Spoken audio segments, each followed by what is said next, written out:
tao for today's vlog. So, update sa amin na partner. Ako ay nagluluto ngayon ng sinigang. Kasi yung favorite ng aking partner ay may mga sabaw, ganyan. So, bale naging favorite ko na rin yung mga sabaw. Dati kasi favorite ko lang yung mga adobo, ganyan. Tapos, mas marami siyang nakakain kapag kami sabaw na doon. So, masarap lang sa pakiramdam na magluluto ka tapos ma-appreciate ng bawat. Kunyari, siya nagluto siya. Siyempre na-appreciate ko. Ako nagluto, na-appreciate na. So, yung walang reklamo. Kasi alam mo, may napanood kasi ako yung sa may totoong buhay yun. Minsan nag-aaway yung mag-asawa kapag yung asawa hindi gusto yung ulam or mapili sa ulam or maarte.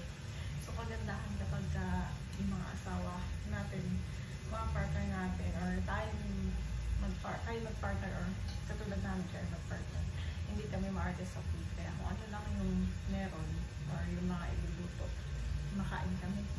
Ayan. So, palibhasa kasi ay parehas kami laking bundok.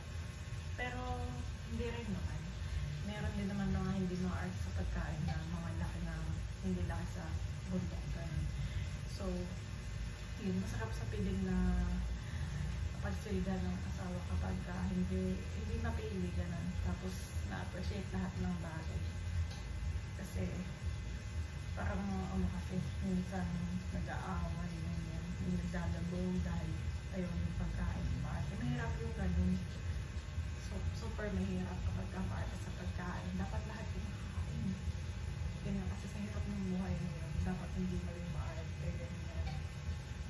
Kasi lalo dito naman tayo mayaman. Kaya, kailangan